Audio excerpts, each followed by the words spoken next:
Hello అండి. నమస్కారం. Comrade digital మీడియాకి స్వాగతం. ఈరోజు ఇంకో కంటెంట్‌తోని మీ ముందుకొచ్చాము. మినిస్ట్రీ ఆఫ్ ఆయుష్ ద్వారా. సో, మనతో పాటు డాక్టర్ సంతోష్ గారున్నారు. సార్‌కి కొంచెం తెలుగు ప్రాబ్లమ్. సో, हिंदीలో మనం कंटिन्यू చేద్దాం. नमस्ते डॉक्टर। नमस्ते। सर ये आप ये लगाने का मकसद क्या है यहाँ पे क्या है? बेसिकली जैसे आपने कहा कि ये मिनिस्ट्री ऑफ आयुष के अंडर हमारा हुँ। Central Council for Research in Ayurvedic Sciences, okay. ये ऑटोनोमस ऑर्गेनाइजेशन है, जिसके अंदर यहाँ पर हमारा जो ऑफिस है वो National Institute of Indian Medical Heritage, हुँ। जो हमारी जो हेरिटेज है, जो हमारे जो परंपरा है, आयुर्वेदिक सभ्यता। परंपरा है, सभ्यता है, उसको प्रिजर्व करने का, उसको लोगों तक पहुंचाने का अच्छा। बेसिक मैंडेट या मतलब बेसिक एम। प्योरली आयुर्वेदिक? हाँ, प्योरली। यहाँ का बेसिकली हमारे यहाँ का जो सेंटर है वो आयुष यानी आप जैसे जानते होंगे आयुर्वेदा, योगा, हुँ। नेचुरोपैथी, यूनानी, हाँ, सिद्धा, हाँ। ओके। होम्योपैथी, इन सारी चीज़ों का है। तो हमारा पूरे सिस्टम को लेकर आगे तक लोगों तक पहुंचाने के लिए जो हमारा ये सेंटर है वो यहाँ पे national Institute of Indian Medical heritage है। ओके। उसमें हम आयुर्वेद के साथ साथ यूनानी, हुँ। योगा, सिद्धा, हुँ। इनके जो हिस्टोरिकल एविडेंसेस है ओके, ओके। उनको प्रिजर्व करके लोगों तक पहुंचाने का अच्छा। हमारा मेन उद्देश्य है। आप क्या सोचते सर ये फॉरेन मेडिकल जो अभी चल रहा है टैबलेट्स हम्म। ये ज़्यादा मतलब बीमारी के ऊपर ज़्यादा काम करेगा या फिर आयुर्वेद ज़्यादा का अच्छा काम करेगा? दो चीज़ें हैं, मेरा अपना निजी मंतव्य ये है, हुँ। यानी मेरा अपना ओपिनियन है कि बेसिकली हम हमेशा जब बीमार होते तो ही सोचते हैं कि क्या चीज़ अच्छा क्या काम चीज़? करेगी, हाँ। लेकिन हमें सोचना चाहिए कि हम बीमार ही ना हो, है ना? अच्छा। तो आयुर्वेद उसके ऊपर ज़्यादातर जोर देता है कि स्वास्थ्य स्वास्थ्य रक्षणम, हुँ। यानी जो व्यक्ति हेल्दी है उसका हेल्थ कैसे हम रिस्टोर करें हुँ। और उसको कैसे प्रमोट करें। हुँ। बीमारी जब आएगी तो एक साथ ही आएगी, हाँ। जैसे हमने अभी देखा कोविड आया तो सभी के लिए वो नया चैलेंज था। हुँ। उसमें भी हमारी जो सिस्टम थी, आयुर्वेदा सिस्टम थी और बाकी सारे जो सिस्टम उन्होंने अच्छी तरह से काम किया। तो कहने का मतलब है कि ज़्यादातर हमें जोर देना चाहिए कि हमारा जो हेल्थ है वो कैसे मेंटेन रहे। जब बीमारी की बात आएगी, कुछ इमरजेंसी ऐसी कंडीशंस है जहाँ पर हमारे लिमिटेशंस है, कुछ क्रॉनिक डिसीजेस है जहाँ पर मॉडर्न मेडिसिन के लिमिटेशंस है, तो वहाँ पर आयुर्वेद अच्छा काम करता है। लेकिन जैसे कुछ एक्यूट कंडीशंस है, इमरजेंसी स्टेज है, तो वहाँ पर मॉडर्न, यानी दोनों को हाथ में हाथ मिलाकर अगर हम काम करेंगे तो हम एक अच्छा भविष्य दे सकते हैं। सर जैसे कि लाइक मेडिसिन्स जो नॉर्मली मिलते हैं हम्म, लाइक शुगर बीपी पेशेंट्स के लिए हम्म, वो क्या नॉर्मल कंट्रोल करने के लिए काम पड़ते हैं हम्म। तो ये क्या आयुर्वेदा पूरा टोटली मतलब शुगर टोटली बॉडी में से निकालने का कुछ हेल्प कर सकता है क्या? देखिए ये भी लोगों में एक गलत अवधारणाएं है कि अब जैसे कोई भी चीज़ है हमारे शरीर में हर वक्त बनती रहती है हम्म। ना? उसको अब हम किसी भी भाषा में बात करें तो हम करेंगे it is under control. Okay. वो कंट्रोल है, किसी हम्म। भी व्यक्ति की शुगर कंट्रोल में है, हाँ। तो वहाँ तक लाने के लिए आयुर्वेद निश्चित रूप से कारगर सिद्ध होता है। लेकिन अगर हम कहेंगे कि शरीर से निकाल देना, अगर वो व्यक्ति जो उसका पथ्य है उसका पालन नहीं करेगा, हम्म। वो खुद डाइट मेंटेन नहीं करेगा, तो उसमें नेचुरली शुगर तो बढ़ने वाली है। अच्छा। तो उसके लिए फिर से मेडिसिन, फिर से शुगर कंट्रोल, तो ये विशेष साइकिल से बचने के लिए जो योगासन है, यानी योगा है, आयुर्वेद है, आयुर्वेद में जो लाइफस्टाइल बताई गई है, योगा में जो योगासन बताए गए हुए, तो इन सारी चीज़ों को एक साथ अगर जब हम अप्लाई करेंगे तो हमारा जो शुगर है, ब्लड प्रेशर है, वो नॉर्मल रहेगा, यानी विद इन लिमिट रहेगा। अगर हम ये सारी नई चीज़ें करेंगे तो totally we will depends on medicine. अच्छा, जैसा कि वो फॉरेन मेडिसिन्स रहते हैं ना वो जो क्या लाइफ टाइम उसको कंटिन्यू करो बोल के बोलते हैं ये आयुर्वेदा का क्या कुछ लाइफ टाइम है क्या इतने इयर्स तक डालने के बाद इसको क्लोज करो ऐसा? इसमें दो चीज़ें हैं, यानी जैसे फॉर एग्जांपल कुछ क्रॉनिक डिसीजेस है, जैसे किसी को संधिवात है, अर्थराइटिस है, तो वो इतनी पुरानी बीमारी होती है, उसके लिए उतने ज़्यादा लंबे समय तक हमें उपाय करने पड़ते हैं। जैसे अगर वो तेल का मालिश करता है, लगाता है, तो वो ज़्यादा समय तक उसको करना पड़ता है।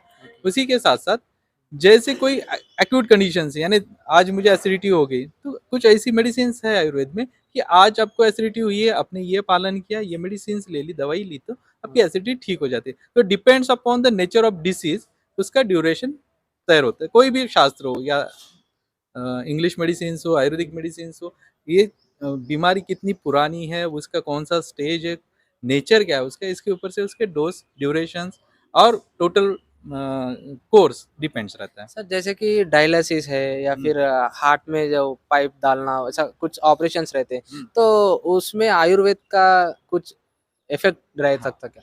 जैसे मैंने आपको पहले बताया कि कुछ चीज़ें जैसे लोगों को हर बार एक इंटरवेंशन है, यानी डायलिसिस एक प्रक्रिया है, ठीक है। लेकिन डायलिसिस के साथ साथ उसका जो किडनी के ऊपर जो परिणाम होने वाला है, यानी किडनी का जो अपना फंक्शंस है, बाकी ऑर्गन्स है उनके फंक्शन, उन ऑर्गन्स को इम्प्रूव करने के लिए, जिसे हम आयुर्वेद में रसायन चिकित्सा कहते हैं, कि जिससे वो ऑर्गन अगर ठीक हो जाए तो वो अपना काम ठीक तरह से कर लेगा। लेकिन जिस स्टेज पे ये सारी प्रक्रिया चल रही है वो तो अनअवॉइडेबल है, वो तो कर सकते हैं। लेकिन अगर इनिशियल स्टेज में हम स्टार्ट कर देते हैं औषधि उपचार, कि हमें तुरंत पता चला, कि ऐसा कभी नहीं होता ना कि डिसीज एकदम शूट अप हुआ है तब पता चलता है, सिम्टम्स तो पहले दिखते थे, सिम्टम्स हाँ। हमें दिखे। अगर उसी वक्त अगर हम आयुर्वेद की तरफ जाते हैं, या कंबाइंड थेरेपी या एड ऑन थेरेपी जिसे हम कहते हैं, कि हम अंग्रेजी भी दवाई ले रहे लेकिन उसके साथ हमारे घर में जो अवेलेबल है उनका प्रयोग करें, किसी अच्छे रजिस्टर्ड वैद्य के साथ, यानी जो आयुर्वेदिक फिजिशियंस है, जो डिग्री जिसके पास है, उसका तज्ञ है, उससे हम कंसल्ट करें, तो वो हमारे बेसिकली जो कॉज है, किस कारण से ये चीजें हो रही है, वो तो हमें बता सकते हैं। तो हम उसको एक्सक्लूड करेंगे तो आधी बीमारी तो हमारी वहां पे खत्म हो जाएगी। मतलब पब्लिक का ये मानना है कि फॉरेन मेडिसिन क्या है, लाइक जल्दी इफेक्ट दिखाते हैं, Yes. आयुर्वेद क्या है सालों लग जाते हैं। तो पब्लिक क्या है इससे थोड़ा दूर रहती है, अरे ये तो बहुत लंबा, बहुत बड़ी जर्नी है, तो हम लोग को इंस्टेंट होना है, कुछ भी है इंस्टेंट, अगर कुछ सर दर्द है इंस्टेंट कुछ गोली खा ली कम हो गया, ऐसा कुछ सोचे। तो पब्लिक को क्या फॉरेन मेडिसिन की तरफ जाना है या फिर आयुर्वेदिक की तरफ जाना है, मेडिसिन के हिसाब से? मेडिसिन के हिसाब से मुझे मेरा ये अपना ओपिनियन है, कि हमें जब एक्यूट कंडीशन है, जब हमें पता है कि जब हमारे पास इतर विकल्प नहीं है, तो हमें डेफिनेटली जो उसमें अच्छा है वो हमें चुनना चाहिए। लेकिन अदरवाइज हमें हमारे घर से ही, यानी बीमारी ना हो जाए हमारे बच्चों में, यानी जो हमारी सोसाइटी है उसमें इस प्रकार से प्रैक्टिस होनी चाहिए, कि जो हम खान पान ले रहे हैं, जो जिस प्रकार से हम यानी व्यवहार कर रहे हैं, हमारा जो बाकी की सारी चीजें वो इस प्रकार से हो कि बीमारी ही ना हो जाए। अगर इस पे हम ज्यादा जोर देंगे तो फिर आगे चलकर हमें मॉडर्न मेडिसिन की तरफ, या किसी, मैं ये भी नहीं कहता कि आयुर्वेदी सिर्फ, लेकिन हमें जो हमारा डाइट है, हमारा जो रहन सहन है, वही हमारा बेसिकली मेडिसिन है, उसके ऊपर अगर हम ज्यादा जाए नेचुरोपैथी की तरफ या नेचुरल रेमेडीज की तरफ हम ज्यादा जाए, तो वो सबसे अच्छी चीज है। अच्छा, अब ज्यादा लोग क्या है मतलब बाहर का कुछ फ्राई वगैरह वगैरह खा लेते हैं, हम्म तो आयुर्वेद में इसका इलाज है क्या? एक्चुअली क्या है कि देखिए, जंक फूड ज्यादा खा लेते हैं। देखिए, आयुर्वेद में एक सिंपल सा, एक मैं आपको श्लोक बताता हूँ, कि उन्होंने सिंपल चीज कही बहुत, यस्य देशस्य या जंतु तस्य हितम तदौषधम, यानी जो व्यक्ति जिस जगह का है, उस जगह पे जो उत्पन्न होता है वो उसके लिए सबसे श्रेष्ठ है। ठीक है, जैसे फॉर एग्जाम्पल मैं अभी पंजाब से यहाँ पर आया हूँ, पंजाब से में गेहूं बहुत होता है, तो उन लोगों के लिए वो हेल्दी है। लेकिन हम वही गेहूं यहाँ पर हम अगर इस प्रदेश में सेवन करेंगे तो हमारे लिए वो अच्छा नहीं है। हमारे लिए यहाँ पर हम बाजरा खाते हैं, ज्वार होता है, बाकी चीजें होती है ना। तो व्यक्ति को जिस प्रदेश का वो है, उस प्रदेश का ही सेवन, या उस प्रदेश में जो उगता है, जो हमारे जो पल्सेस है, हमारे जो इडली है, हमारी डोसा है, सदियों से चलता आ रहा है, उसका एक उन्होंने एसओपी बनाया। ठीक, अब उस इडली का जब सांबर बनता है तो हर सीजन में उसमें कुछ कुछ चेंजेस होते हैं, हमें पता भी नहीं होती। हमारी जो माँ है, हमारी दादी है, नानी है, उसमें सीजन के हिसाब से क्या चेंजेस करते हैं, कभी हिंग उसमें ज्यादा होगा। Yes, that's correct. तो ये रिसर्च फॉरेन से रिलेटेड नहीं है ना, ये हमारा होममेड रिसर्च है। मतलब परंपरा से माँ बेटी को बताए, बेटी पोतरी को बताए, वैसा ये रिसर्च ही है कि किस सीजन में हम क्या खाएंगे तो अच्छा है। अब ये हम उनके लिए अप्लाई नहीं कर सकते, और उनकी चीजें फिर हमारे लिए कैसे अप्लाई कर सकते हैं। सर डेली बोलते हैं कि लाइक तुलसी का पत्ता एटलीस्ट 2 तुलसी का पत्ता खाओ, उसमें काली मिर्च लगा करके खाओ, तो इससे क्या होता है, अपने बॉडी में क्या चेंजेस होते हैं? हाँ, एक्चुअली अगर हम कोई भी चीज कम मात्रा में लेते हैं, है ना, लेकिन कम मात्रा में लेंगे एज ए मेडिसिन, हम उसका प्रयोग करेंगे तो हमें फायदेमंद होगी। लेकिन ये एक हम रूटीन बना लेते हैं, लेकिन ये सारी चीजें हमारी ऑलरेडी जो हमारा किचन है उसमें से हमारे डाइट के थ्रू आती है। जैसे हल्दी हम रोज लेते हैं, ठीक है, हल्दी है, अजवाइन है, जैसे आपने कहा, उसके साथ हमारी गोल मिर्च है वो आ जाती है, लवंग, दालचीनी, ये सारे स्पाइसेस आ जाते हैं।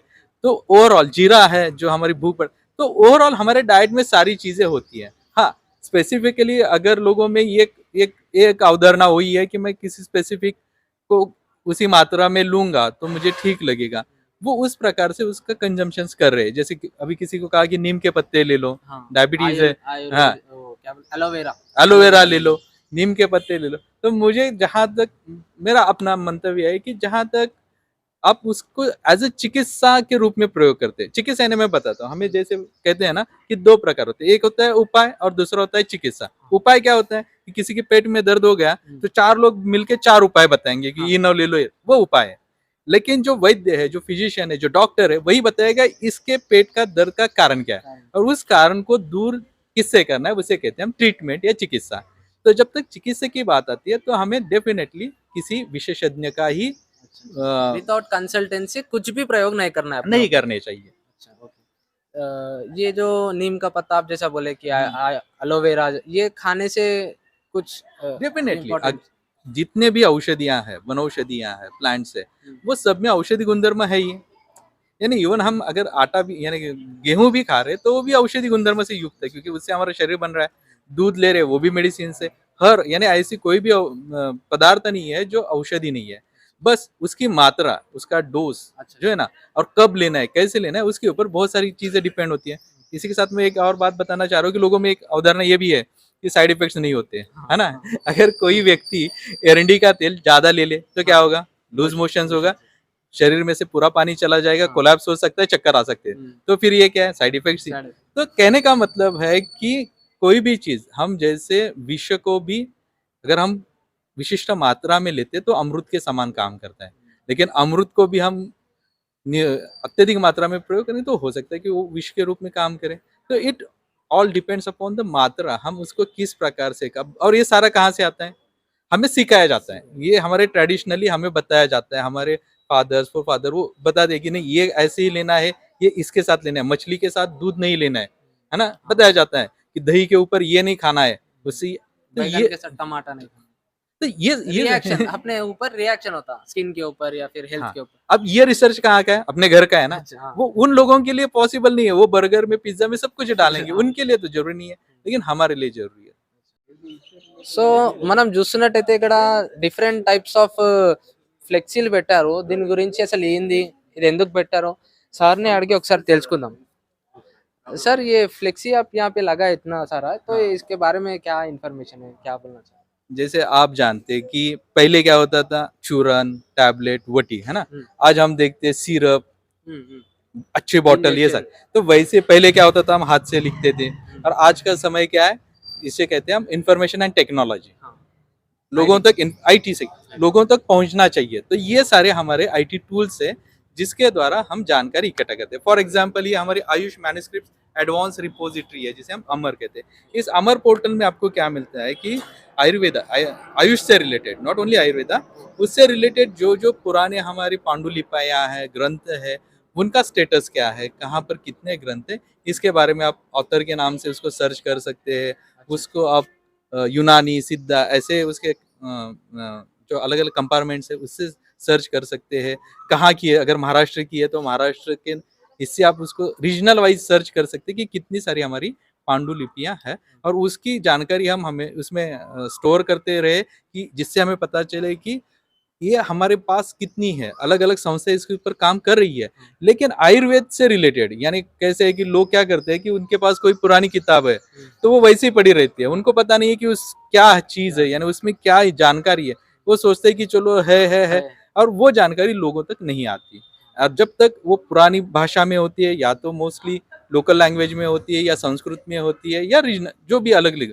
अब उस किताब जब हमारे पास आती है तो हम उसका पहले तो करते हैं, उसका ट्रांसक्रिप्शन करते हैं, उसको हम देवनागरी में कन्वर्ट करते हैं कि उसमें क्या है, फिर उसका ट्रांसलेशन करते हैं, उसमें क्या बताया गया है, और फिर वो लोगों तक जाएंगे जो हमारे स्टूडेंट्स है, यानी जो आयुर्वेद की तज्ञ पढ़ने वाले बच्चे हैं या बाकी लोग हैं अगर अलग विषय से, तो वहां तक वो जानकारी फिर आज के परिप्रेक्ष्य में पहुंच जाती है। तो ये जो गैप है वो फिलअप करने के लिए हमने ये रिपोजिटरी है बेसिकली। पास्ट टू प्रेजेंट हाँ। सब कुछ आप ऑनलाइन में इसमें लगा हाँ। दिए, सब कुछ डेटा अवेलेबल इसमें इसमें मिलेगा। हो जाता है। जैसे जैसे सिमिलरली ये है, जैसे यहाँ पे मैंने बात की, यहाँ पे ग्रंथों की बात की, हाँ। यानी मैन्युस्क्रिप्ट जो पहले ताड़पत्र हाँ, पे हाँ। इसके ऊपर लिखे जाते थे, वैसे प्रिजर्व किए जाते थे। हमारी परंपरा तो ओरल परंपरा रही, यानी ट्रेडिशन ऐसा रहा कि हम ओरली दूसरे को ट्रांसफर करते थे, यानी एक पूरा का पूरा वेद पाठ होता था, फिर अगली पीढ़ी वही जनरेशन वही हाँ। पाठ करता था, वैसे होता था। फिर आ गया यानी कार्विंग वगैरह आ गए, जो हाँ। स्टोन एज हाँ, आ गया, फिर sculptures हाँ फिर उसके बाद आ गए पांडुलिपि और वो लिखने की जब इंक और ये हो गए, तो तब जाके लोगों ने हस्तलिखित यानी हाथ से जो लिखे गए उसको हम हस्तलिखित कहते हैं। तो वो प्रिजर्व करने के लिए हम यहाँ पे तो सर जैसा कि यूथ को भी दिलचस्प रहता कि हाँ हमें भी कुछ आयुर्वेद सीखना है, तो वो 10th के बाद कौन सा कोर्सेस लेना चाहिए जैसा कि इसके ये फील्ड में आने नहीं, बेसिकली अभी जो है वो ऑल इंडिया लेवल पे जो नीट एग्जाम होती है, उसी के बाद जो bachelor of Ayurveda and medicine and surgery है, BMS जो कोर्स है, उसमें after 12 admission 12th, all over India उसके जो एंट्रेंस होती है, उसके जो मार्क्स होते हैं, उसके आधार पर उसका एडमिशन होता है। तो 12th के लिए साइंस जरूरी है ना? मतलब एमपीसी का या बाईपीसी का बैकग्राउंड रहना चाहिए क्या? हाँ, एमपीसी या बाईपीसी का बाईपीसी का ओनली रहता है, बाईपीसी ओनली बाईपीसी वाले 10+2 करने के बाद नीट एग्जाम रहता आयुर्वेद के रिलेटेड ओनली। यानी जनरल नीट होता है, उसमें General। एलोपैथी के लिए भी वहीं से जाते हैं ओके, बच्चे, उसी मेरिट मतलब से स्ट्रीम्स उनको सिलेक्ट कर लेना हाँ। पड़ता कहाँ पे जाना है। हाँ, वो ऑब्वियसली मेरिट के ऊपर से लोग सिलेक्ट करते हैं, अच्छा जो आगे होते हैं वो अच्छा। उसी हिसाब से सिलेक्ट करते तो हैं। जैसा कि अब देखा जाए कि आयुर्वेद को मॉडर्न में बदल दिए, लाइक हल्दी और चंदन बोल के मालूम है हेल्थ के लिए अच्छा है, मतलब स्किन के लिए अच्छा है, उसको क्या करे संतूर वाले क्या करे दो भी उसके अंदर है बोल के उसका एडवर्टाइजमेंट दे देते, मतलब उसको ओरिजिनली लेने से ज्यादा अपने को मिलेगा उसका। हाँ, बेसिकली है नहीं, बेसिकली ये है ना, जो दिखता है वो बिकता है। हाँ। ये जो हमारी संस्कृति हुई है कि कोई और बताएगा, मेरी मम्मा बताएगी तो मैं उसके ऊपर विश्वास नहीं करूंगा, मेरी हाँ। माँ बताएगी तो मैं विश्वास नहीं पड़ोसी करूंगा, बोले तो हाँ। वो मैं देखूंगा कहीं पे फिर से जाके बोलूं नहीं। तो इसी वजह से वो है, लेकिन फिर वही बात है कि उसमें कितना आता है ना? मतलब जैसे कि नीम के पत्ते क्या है, हमाम हमाम हाँ। साबुन में, एलोवेरा का जल एक साबुन में, शैम्पू में अंडा डाल दिए, एग वाइट बोल के, तो ऐसा वो लोग एडवर्टाइजमेंट भी बोलते कि हम लोग लिए नेचुरली और सोप में डाले, तो क्यों ना वो नेचुरली हम लोग वैसे यूज करने से अच्छा रहेगा ना। वही है, यानी हमारी संस्कृति क्या थी देखिए, कि अगर आप गांव में जाएंगे तो हर घर के सामने नीम का पेड़ होता था, हाँ होता था, हाँ। है ना?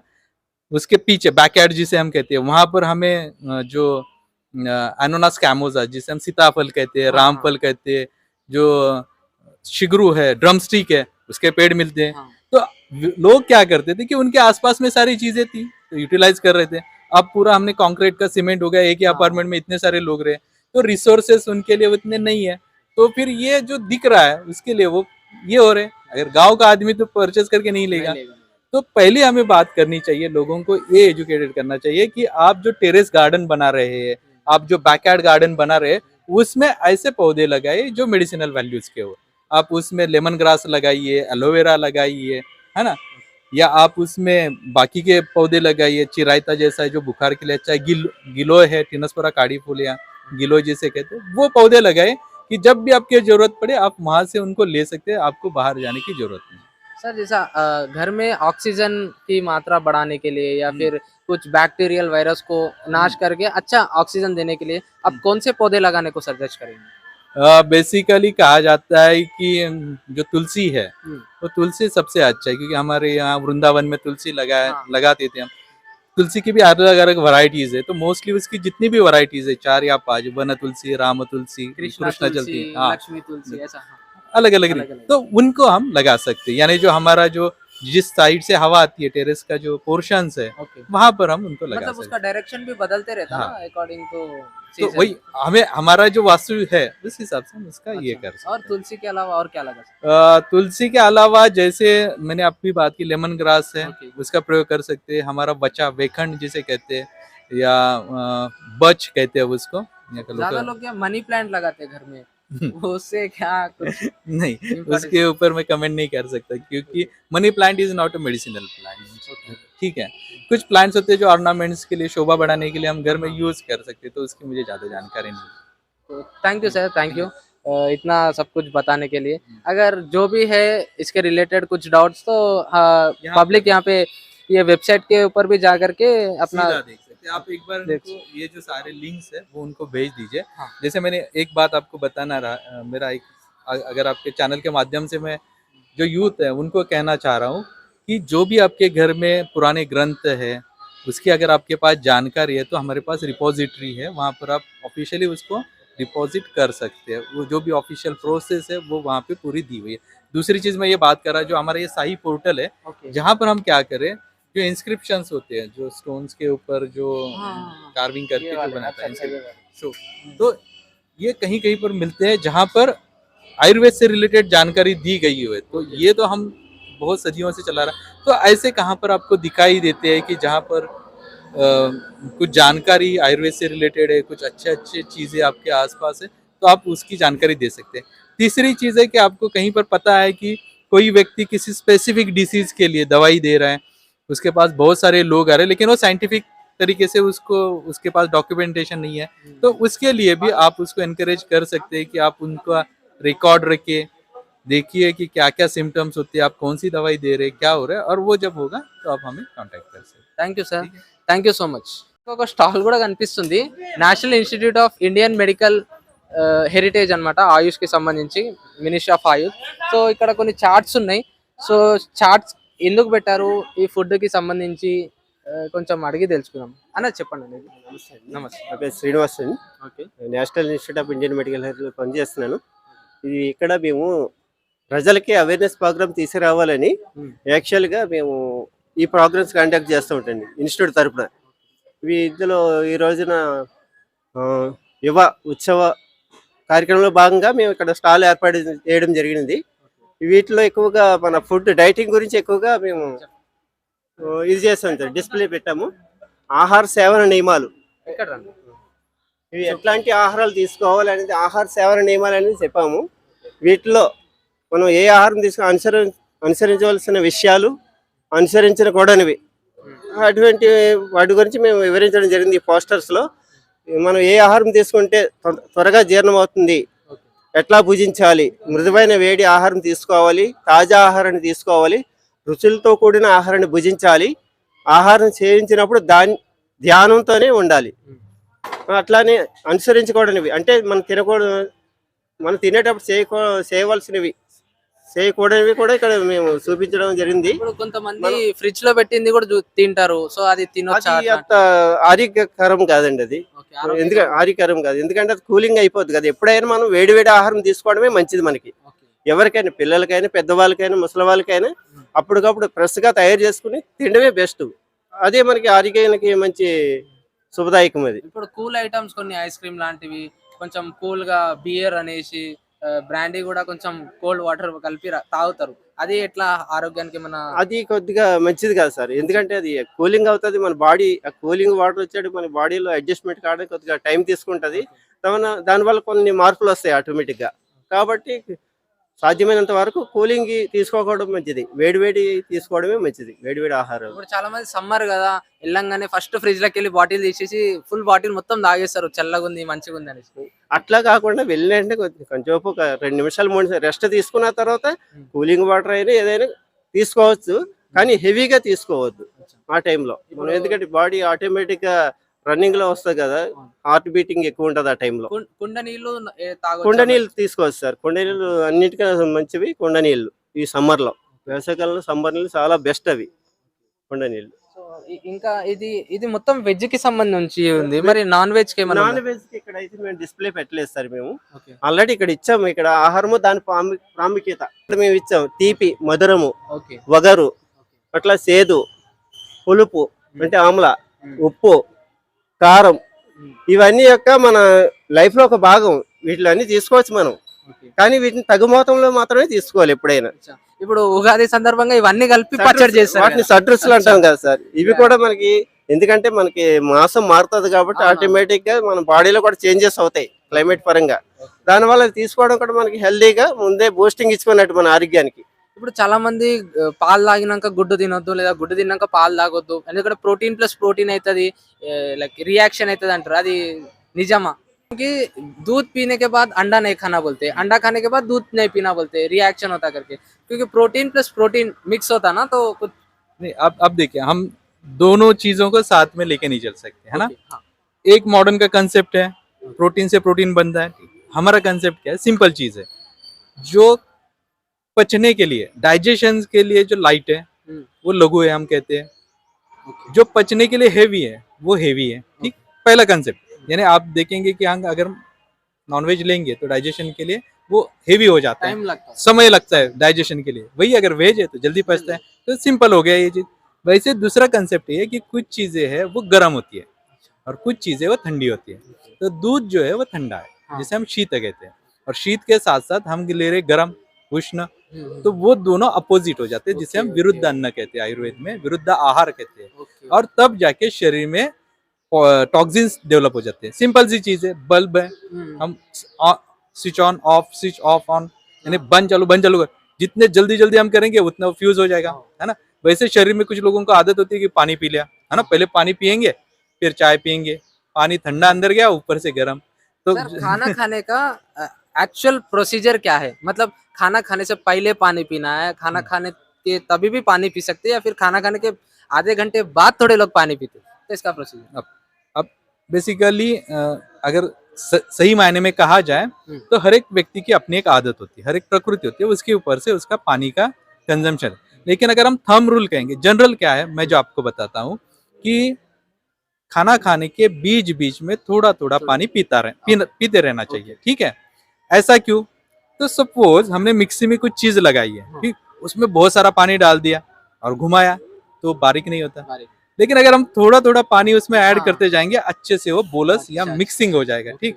अब पानी तो चाहिए, क्योंकि अच्छा सा बोलस जब तक नहीं बनेगा तब तक वो डाइजेस्ट नहीं होगा। मतलब पब्लिक का कहना क्या है कि खाने की नाड़ी में पानी चला जाएगा तो फिर नहीं, वो पानी हमें अंदर से उसको, जो अब जैसे मैं अभी बात कर रहा हूँ तो मेरा गला सूखा है, ठीक है। अब उस गले को, सूखे को दूर करने के लिए अपोजिट क्या करूंगा, मैं थोड़ा सा पानी पीऊंगा तब, तो वो जब उसका जो है लुब्रिकेशंस की तरफ काम करेगा, तो वायु को, आयुर्वेद भाषा में हम उसको कहते हैं कि वायु का अनुलोमन करेगा, वायु को नीचे की तरफ ढकेलेगा। तो इसलिए पानी पीना जरूरी होता है। नहीं तो क्या होता है, अगर हमने 4 बिस्किट एक साथ खा गई तो क्या होता है, गले में बैठ के पानी दे दो, पानी दे दो, हाँ। तो that is cause total dryness हो जाता है। तो वहां पर हमें पानी की जरूरत होती है। तो पानी हमें खाने के बीच बीच में थोड़ा थोड़ा पीते रहना। अब खाने के बाद में पानी नहीं पीना चाहिए नहीं तुरंत। कहीं कहीं संस्कृति ऐसी है कि लोग हाथ भी नहीं धोते प्लेट में, हाँ। क्योंकि वो कहते हैं कि प्लेट में हाथ धोना यानी खाने के ऊपर पानी डालना, हाँ, हाँ, अच्छा। तो इसलिए प्लेट में हाथ भी नहीं धोते। हम्म, कब पानी पीना है कि जब 45 मिनट अच्छा का खाने के बाद। समय, 45 से 1 घंटे, जब हमें लगता है कि अच्छी से प्यास लगती है, हाँ। ये मुझे पानी पीना है, तब तक क्या होता है कि वो सारा मिक्स हुआ होता है, अपना डाइजेशन उसने प्रक्रिया स्टार्ट की होती है, और तब हमें नेचुरली प्यास लगती है। यानी जो हमारे नेचुरल इंस्टिंक्ट जिसे हम कहते हैं ना, हाँ। उस पर हमें ज्यादातर विश्वास करना चाहिए कि अब मुझे पानी पीना है तो पीना है। अब अपना सेंस जब बोलता तब उसके तब ऊपर रिएक्शन। वो शरीर चाहता है ना, हाँ। शरीर शरीर हमारा एक मशीन नहीं है ना, हाँ। हम में भी फीलिंग्स है। हाँ। तो शरीर हर चीज चाहता है कि जैसे अब बारिश हुई गलती से, तो हमें पहली क्या लगेगा कि कहीं पे मैं जाके गर्म चाय पी लूं हाँ। या कुछ गर्म खा लूं, क्योंकि बाहर ठंड है, शरीर को चाहिए कुछ गर्म खा लूं। तो ये हमारे नेचुरल इंस्टिंक्ट होते हैं। दूसरी एक बात इसी साथ मैं कहना चाह रहा हूँ कि लोगों में ये भी है कि आजकल लोग क्या कर रहे हैं, 3-3 4-4 लीटर पानी पी रहे हैं, हाँ। ठीक है। अब मुझे बताइए, अगर हमारा एक अवयव है जिसका काम है कि जो हमने पानी पिया उसको हमारे पेशाब के थ्रू बाहर निकालना, सिंपल। अगर हम उसका काम बढ़ा रहे हैं, यानी उसको अननेसेसरी 4-5 लीटर पानी उसको दे रहे, तो क्या हो गया, उसका काम बढ़ गया। अब उसका काम बढ़ा तो उसका क्या होगा, बिगाड़ होने का चांसेस ज्यादा गाड़ी को अगर ज्यादा चलाए तो गाड़ी जल्दी खराब होने का हाँ। चांसेस है। मतलब जब पानी की जरूरत है तभी पानी तब लेना। पानी पीना चाहिए। और इसके अपोजिट ये भी है कि जब आपको प्यास है तो पानी पीना चाहिए, लेकिन उस प्यास को रोक के भी नहीं रखना है। जैसे बहुत बार होता है कि हम कहीं पर मीटिंग में फंसे होते हैं, कहीं पर ट्रैवलिंग कर रहे हैं, कुछ होते हैं, पानी नहीं होता, और फिर हम उसको धारण करते हैं। हाँ। वो उसका भी धारण नहीं करना है। अच्छा, जब पानी के बदले में कोई ड्रिंक्स नहीं लेना चाहिए। हाँ, पानी पानी है, अच्छा। हमारा प्यास मतलब खाने के जब क्या थोड़े लोग मजा, हाँ। स्प्राइट नहीं, पी लेते वो हैं तो खाने के। बिल्कुल नहीं है। ज्यादा से ज्यादा हमारे जो ट्रेडिशनल पेय है, जैसे तक्र है हम्म, यानी बटर मिल्क है, हाँ, उसका सेवन हम उसका खाने के बीच में कर सकते हैं, ठीक है। థ్యాంక్ యూ ये- ఉన్నది సద్గురుతో మంచి నడవడిక, ఒక మనిషి ఎట్లా నడుచుకోవాలనేది, Hmm. ఏ నియమాలు చేయాలనేవి ఇక్కడ ఇచ్చాం ఈ షార్ట్ లో. ఓకే. ఒకటి చేయదగినవి, చేయదగనవి, చేయదగినవి, చేయదగనవి. వీటిలో మనిషి ఎట్లా ఉండాలి, ఉల్లాసంగా ఉండాలి, ఉమ్, అట్లానే కష్టాల్లో ఉన్నవారు సహాయం చేయాలి, ఉమ్, అతిథి సత్కారం చేయాలి, దేవునిపై విశ్వాసం ఉంచాలి, ఉమ్, అలాగే పెద్దలను గౌరవించాలి, భయపడిన వారికి ధైర్యం చెప్పాలి, సంతోషంలోను దుఃఖంలోను ఎప్పుడు అధైర్యపడకూడదు, ధైర్యంగా ఉండాలి, ఇంద్రియ నిగ్రహం పాటించాలి, దేనికి దానికి ఆవేశం కోల్పోకూడదు, ఇంద్రియ నిగ్రహం కోల్పోకూడదు, అట్లా ఒత్తిడికి లోనవ్వకుండా విశ్రాంతి తీసుకోవాలి, ఎంత ప్రెషర్ ఉన్నా మనిషి మీద ఆటోమేటిక్గా మనం ధైర్యంగానే ఉండాలి. అట్లానే చేయదగని లాస్ట్ ఇది గౌరవంగాను మంచి నడవడికతో ఉండాలి. గౌరవంగాను మంచి నడవడికతో మెలగాలి. ఈ చేయదగనివి దుష్టులతో సాంగత్యం చేయకూడదు, అంటే దుర్మార్గులతో ఎప్పుడు దూరంగానే ఉండాలి. ఇతరుల బలహీనతలను బయట పెట్టకూడదు. ఇప్పుడు మన ఫ్రెండ్ ఉన్నారనుకోండి, వాళ్ళే లోపాలు ఉంటాయి, వాళ్ళని ఎప్పుడు ఎత్తి చూపకూడదు, వాళ్ళు మంచిగానే ప్రోత్సహించాలి. అట్లానే పెద్దలు మంచివారి పట్ల ఎప్పుడు చెడుగా మాట్లాడకూడదు, వాళ్ళు తప్పుగా అర్థం చేసుకోకూడదు. వాళ్ళు ఏం చెప్పినా కూడా ఇతరులను నష్టపరిచి సంపాదించరాదు, అంటే వాళ్ళని అక్రమంగా మనం వాళ్ళని మోసం చేయడం అటువంటివి చేయకూడదు. అట్లానే ఇంద్రియాలకు బుద్ధికి భారం కలిగించకూడదు, అంటే మన ఆర్గాన్స్ ఉన్నాయి కదా, వాళ్ళకి ఎక్కువ ఒత్తిడి కలిగించకూడదు. ఎక్కువసేపు ఫోన్ చూడడము, ఎక్సర్సైజ్ చేయడము, అంటే బాడీకి స్ట్రెస్, కళ్ళకి స్ట్రెస్, అట్లాంటివి చేయకూడదు. అవి కూడా దౌర్జన్యం చేయకూడదు, బలహీనత మీద ఎప్పుడు కూడా మనం వాళ్ళని ఇది చేయకూడదు, వాళ్ళ బలహీనతలు మనం ఇది చేసుకోకూడదు. అలాగే మద్యపానం, కాఫీ, టీ, ధూమపానం సేవించరాదు. కాఫీ, టీ ఏది ఇవి కూడా ఎక్కువగా లిమిట్ గా తీసుకోవాలి, మరీ సేవించకూడదంటే ఇప్పుడు ఉన్న మానవుల్లో వీటిని వదలలేరు, ఇవి వ్యసనాలు అయిపోయినాయి మనకి ఇప్పుడు ఆల్రెడీ. నెక్స్ట్ అధికమైన గాలి, సూర్యరశ్మి, మంచు, తుఫానులో తిరగకూడదు, అంటే భారీ తుఫాన్లు వస్తున్నాయండి, అప్పుడు ఆ టైంలో అయితే మనకి ఆటోమేటిక్గా బాడీలో చాలా చేంజెస్ వస్తే మనం నిలబడలేం బయట. అలాగే మంచు పట్టిన టైంలో కూడా మనం వెళ్ళాం, ఎందుకంటే జలుబు రకరకాలు చేస్తూ ఉంటాయి. చాలా మంది కొంచెం పిచ్చి ఉంటది, కావాలనే మంచు పడుతుందంటే ఆ సీజన్ లోనే పోయి దాన్ని ఎంజాయ్ చేయాలి, బాడీ తట్టుకుంటే లేకపోతే ఆటోమేటిక్ గా చాలా జబ్బు పడతాడు మనిషి ఆ టైంలో. సార్వజనిక ప్రవేశాలలో ఉమ్ముట, సీదుట చేయరాదు, అంటే జన ప్రదేశాలు మన జనాలు తిరిగే ఏరియాల్లో అటువంటి కార్యక్రమాలు చేయకూడదు. కానీ పాండవ ముందు చూస్తే మొత్తం ఇవే ఉంటాయి సార్, ఇవే ఉంటాయి.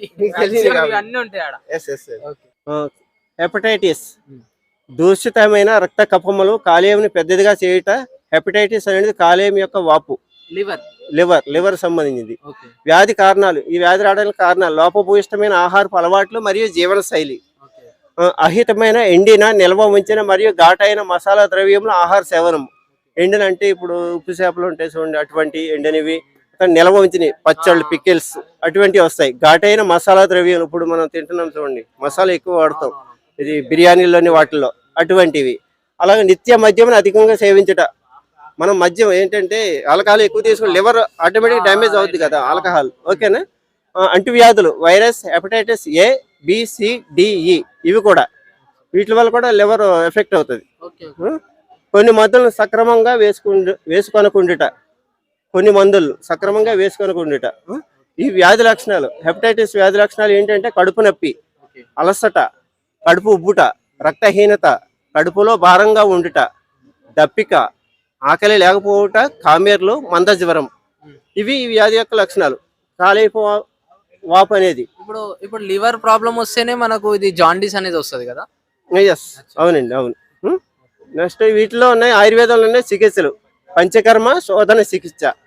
వీటికి ఆడే కొన్ని రకాల మందులు ఇవి మన ఆయుర్వేదంలో ఉన్నాయి. వెల్లుల్లి, అల్లము, ఇది ములగ, దొండకాయ, ఉసిరి, ఇవి రేగుపళ్ళు అంటాయి వీటిని, దానిమ్మ, ద్రాక్ష, ఇవి ఎక్కువగా యూజ్ చేస్తారు. వీటికి మనం ఎక్కువగా ఆహారం తీసుకోవాలి, వీటిని సమపాలలో తీసుకోవాలి.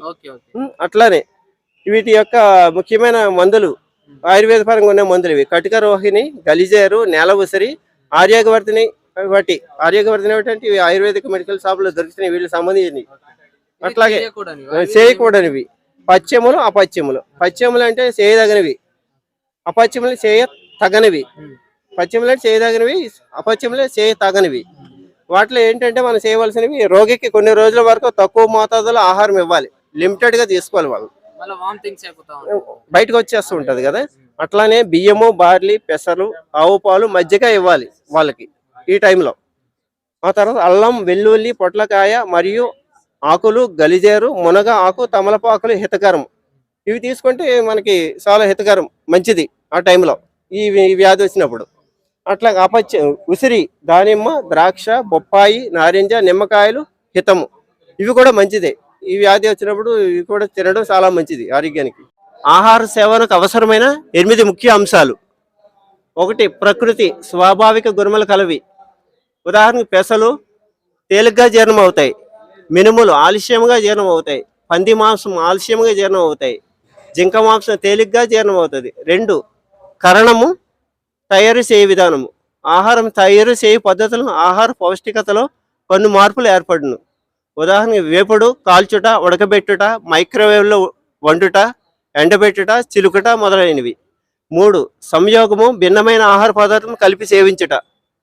ప్రయోజనకరమైన సంయోగము ఉదాహరణకి వరి ధాన్యము, పప్పు దినుసులు ఈ 2 కలిపి వండుకోవచ్చు. హానికరమైనవి హానికర సంయోగం చేపలు ప్లస్ పాలు, పెరుగు ప్లస్ పాలు ఇవి తీసుకోకూడదు. అట్లాగనే రాశి పరిమాణము తీసుకోకూడదు సార్, తీసుకోకూడదు. రాశి 4వది వచ్చి రాశి పరిమాణము. ఆహార సేవన పరిమాణము ఈ క్రింది వానిపై ఆధారపడి ఉంటుంది. 1 ఆహారము యొక్క స్వభావము, 2 వ్యక్తి యొక్క జీర్ణశక్తి, 5వది దేశము ప్రాంతము.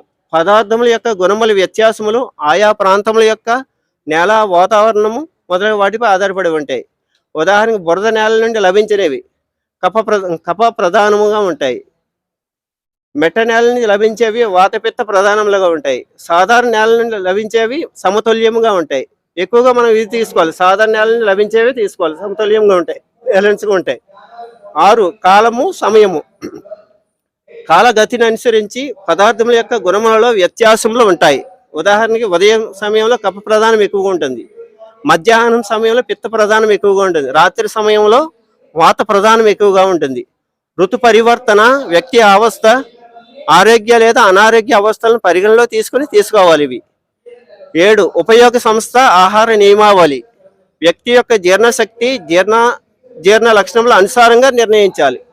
8వది వచ్చి ఉపయుక్త ఆహారం సేవించి వ్యక్తి అలవాటును అనుసరించి ఆహార పదార్థాలు వాడాలి. ఇవి అష్టవిధ ఆహార విధి విశేషయతనములు.